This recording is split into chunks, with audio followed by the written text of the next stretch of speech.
Hi எல்லாருக்கும் good மார்னிங்க. இன்றைக்கி வந்து வைகுண்ட ஏகாதசி. வீட்டில் சீக்கிரம் வேலைலாம் முடிக்கும்னு சொல்லிட்டு இட்லி சாம்பார் சட்னிக்கு ரெடி பண்ணிட்டு ஒரு பக்கம் சாதம் உடைச்சாச்சு. கேரட்டு பீன்ஸு உருளைக்கிழங்கு கத்திரிக்காய் போட்டு எல்லா காய் போட்டு ஒரு சாம்பார் தாங்க. வீட்டெலாம் க்ளீன் பண்ணி நம்மளும் சாமி கும்பிடணும், வேலைக்கும் வேறு போகணும் இல்லை சொன்னால் வீடு க்ளீன் பண்ண ஆரம்பிச்சிட்டேன். என் பசங்க நம்ம நானும் ஹெல்ப் பண்ணுறோமான்னு சொல்லிட்டு அவங்க நீங்கள் லீவில் வீட்டில் இருந்தாங்க.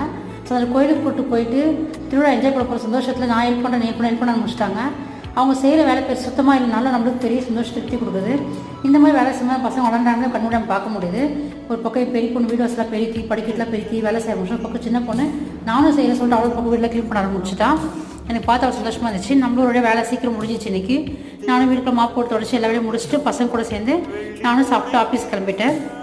இன்றைக்கி எல்லோரும் கோயிலுக்கு போயிட்டு வாங்க. சொர்க்கவாசல் திறப்பு இன்றைக்கி இருக்கு இல்லையா, அதனால் போயிட்டு வாங்க எல்லோரும். ஓகே, இன்னொரு வீடியோ உங்கள் எல்லோரும் பார்க்குறேன். இந்த வீடியோ உங்களுக்கு பிடிச்சா மறக்காம லைக் பண்ணுங்கள், ஷேர் பண்ணுங்கள், சப்ஸ்கிரைப் பண்ணுங்கள். ஈவினிங் நான் கோயிலுக்கு போயிட்டு கோயில் தான் உங்களுக்கு லைவ் போடுறேன். ஓகே, டாடா பாய்.